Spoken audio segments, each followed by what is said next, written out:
En 1931, María Zambrano cuenta que su hermana y ella, cogidas del brazo, celebraron la llegada de la Segunda República cantando y bailando por las calles de Madrid.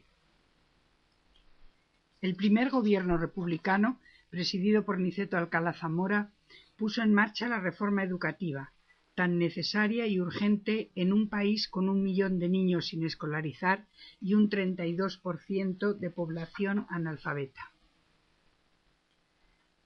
Marcelino Domingo, ministro de Instrucción Pública, adoptó las primeras medidas con un programa que incluía la creación inmediata de 7.000 escuelas dotadas con otras 7.000 plazas de maestro.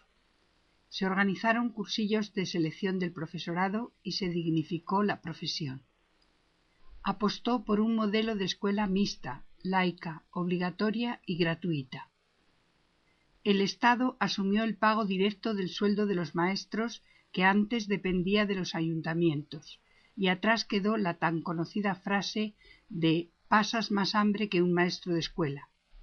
Pero lo más interesante de esa reforma fue la puesta en marcha de proyectos pedagógicos progresistas que ya se aplicaban con éxito en otros países. Ah, ¿esa quién era? No sé. Que me lo has enseñado tú, es mío. Oye, Estaba en mi chisma, ¿no? ¿Quién es? Ay, ya no, espérate. ¿Qué dice mi queridísima? ¿Qué dice mi queridísima? Maestra. Maestra. Claro, doña Mercedes, lo que he dicho yo desde el principio. He dicho que doña Mercedes es una maestra que me quería a mí mucho. Y yo digo es esa, pero que es que ya no me acuerdo de dónde era. Doña Mercedes, ¿de dónde era? No me acuerdo, ya sé que fue profesora mía, pero que no me acuerdo si en Cantalapiedra, si en Umbrales, si en todos los sitios que he estado. De Umbrales yo salí de muy pequeña. Tiene que ser de Cantalapiedra, pero que me encantaría saber ahora quién era esta. Que yo creo que es doña Mercedes, además lo dice aquí Mercedes, ¿ves? Y dice, mi queridísima maestra, ¿no? Mercedes. A ver si pone aquí alguna Doña dirección. Mercedes. Y que ahora no me acuerdo si doña Mercedes estaba en Galicia, si era en... O sea, claro, si mis hermanas se acordaran. Esa es la maestra tuya de Galicia, mamá. De Galicia sería doña Mercedes. Yo sé que me quería mucho una maestra, y yo creo que era en Galicia, que siempre me tenía con ella sentada arriba, en la mesa de ella. Y luego en Santiago, en Santiago íbamos a su casa y todo. Ella iba todos los días con el coche y la íbamos a esperar, andando en el camino, salíamos a esperarla siempre. Otra, no sé quién era conmigo, ya no se me ha olvidado. Y íbamos por el camino y la encontrábamos siempre después de pasar el río, le tenía que dejar el autobús, tal como si lo dejara aquí en el puente, y nosotros viviéramos un poquito más ahí donde Rosario, por ejemplo. Y en el puente estuviera la carretera donde venía ella. ¿Y la Yo me ibas a acuerdo que la buscar? íbamos a esperar todos los días. Pero que ahora no me acuerdo si fue en dónde, si era en Cantalapiedra, si era Eran ya en Galicia, mamá. en Umbrales o era en Galicia. Esa fue la que te preparó para hacer primero, segundo, para tercero. hacer el ingreso. La que tenías Yo creo que el sí. ingreso. Sí, porque era la que quería que yo estudiara. Claro. Me acuerdo que la íbamos a esperar siempre. Y luego mi hermana Teresita, ¿y cuál era la otra? Decían que le subieran a limpiar arriba, que luego tenía casa al llegar al pueblo, allí ya no me acuerdo cómo se llamaba el pueblo, ya se me olvida, ¿ves? Hasta eso. En Casal. Santiago ya venía allí. Se llamaba Casal. Casal.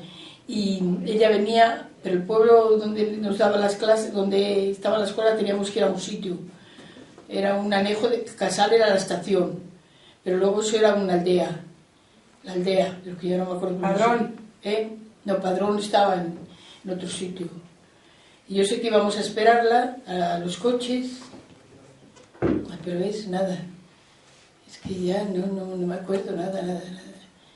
Y que nos quería mucho. Yo sé que eso que a mí me quería mucho. Y mi hermana Teresita le quitaban la llave y se subían arriba a oír música. Y ella no se enteraba, ella se le ponía de rodillas allí, donde eso, y me ponía a mí allí a a darme trabajos y hacerme eso, dar explicaciones de lo que fuere. Yo no sé si era mía y otra, ya no me acuerdo, eso es lo que se me ha olvidado, pero que la queríamos mucho. Y ella era así muy elegante, siempre estaba muy elegante. Y su marido estaba... Y luego de ahí fuiste a Santiago, cuando eso estuviste en Sí, Santiago. luego ya fue cuando me puse yo a estudiar en Santiago. Y en Santiago fue cuando empezó la guerra. ¿Estabas en Santiago? Estábamos yo creo que sí que estábamos en Santiago. Ya se me olvida todo. En Casal estabais. En Casal estábamos, en Casal. Era la aldea. Casal es que estaba al lado de Santiago. Claro. Que iban las lecheras andando y todo a Santiago. Y yo estaba en el colegio. Claro. Entré en el colegio de las monjas cuando me puse a estudiar primero, segundo y tercero. Sí. Estudié hasta tercero, nada más. Luego ya al papá le trasladaron porque mi hermana Teresita dijo... Pero antes de eso, tú contabas que cuando estalló la guerra, las lecheras Sí. venían... Las lecheras asustaditas, Sí. porque veían los muertos así la vía, y luego aquí estaban por donde, como un canalón para que el agua, eso, ¿no sabes? Y Para que el agua allí los tiraban. ¿Y eso de cuándo? ¿Eso por qué era? Cuando empezó la guerra, porque mataban a los que decían que eran de comunistas, ¿no? Era así, no fue... La revolución fue la de Franco, ¿no? La guerra fue cuando la de Franco. Sí. Y yo me acuerdo de eso, que las lecheras venían asustaditas porque veían los cadáveres cuando iban por la vía, por el camino iban por la vía, porque adelantaban el camino, pues veían los cadáveres que estaban por allí tirados, que los habían fusilado y los habían tirado allí cerca de la vía. De eso me acuerdo como si fuera ahora. Que venían esas asustaditas, que habían visto tantos o cuantos. Me acuerdo de eso. Y cerca de donde vivíais vosotros vivían que contabas algo de una tapia, que saltaban la tapia y que estaban allí. Ah, bueno, era una chica que solo vivía con su abuela, su abuela o su madre, no me acuerdo. Y ella saltaba la tapia para nuestra Pero casa. ¿qué le había pasado al padre? Y al padre le habían matado cuando la guerra. Por comunista o lo que fuera eso, era la derecha. Republicano era. Sería republicano, lo que fuera, Mercedes se llamaba así, saltaba de la huerta suya, porque vivía solamente con la abuela, no sé qué, y para que no la viera, porque luego la reñía, pues saltaba por allí y venía a nuestra casa, ¿sabes? Teníamos una higuera, y por allí, por cerca de la higuera, se saltaba la patria, esa suya, por la higuera, luego ¿Y cómo, de qué vivían luego esa familia? Cuando le mataron al marido. La familia, esa chica, Claro. ella vivía de lo que fuera, yo no me acuerdo ya, de eso yo no sé, ellos tendrían, yo no sé que tenía una finca grande, que ella vivía con la abuela, me parece que era la abuela, tengo idea de que era la abuela, pero la abuela la reñía, si salía de casa la reñía, y así pues estaba como que estaba eso, se levantaba por la tapia y estaba con nosotras, y esa se llamaba, ya se me olvidó, Mercedita, ¿se ha dicho? No, se llamaba de otra manera, o sí, Mercedita, ya la memoria se me olvida. Esta doña Mercedes era esta, claro. Doña Mercedes era la maestra, que iba a la misma escuela que yo. Íbamos todas allí hasta que nos pusimos a estudiar, hasta que yo tuve la idea de estudiar, que hice el bachillerato a los 10, o sea, examinamos a los 10 años. Hasta los 10 años no podías hacer el ingreso. Y yo me acuerdo que yo lo saqué. Y también me acuerdo... En la madrugada del 16 de agosto de 1936 sacaron a Severiano Núñez García, de 41 años, de la cárcel de Plasencia, Cáceres, camino de la Tapia del Cementerio. Un tiro, o quizá más, acabaron con la vida del maestro de Jaraíz de la Vera. No había cometido ningún delito. Su historia, como la de muchos, estaba condenada al olvido, hasta que un sobrino suyo, maestro jubilado, hijo, nieto y hermano de maestros, ha podido rescatarla, y hoy la casa donde vivió, en su pueblo natal, Barrado, Cáceres, luce una placa que recuerda su nombre, su vida y su profesión de maestro republicano.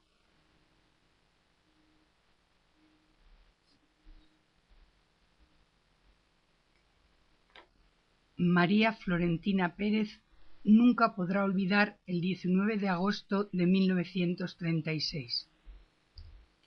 Mientras el poeta García Lorca iba camino de su muerte en Granada, su hermano Arquímedes Pérez Sánchez, un joven maestro republicano, caía fusilado contra la tapia del cementerio de Zamora. Apenas unas horas antes habían enterrado a su padre, maestro también, fusilado en el mismo sitio, y todavía tendría mucho que llorar. El 12 de septiembre, otra tapia de otro cementerio, el de Toro, Zamora, oyó el tiro que mató al segundo hermano. Arístides tenía 23 años y era el tercer maestro de la familia. Está enterrado en una fosa común. Quedaron la madre y la hija de 20 años.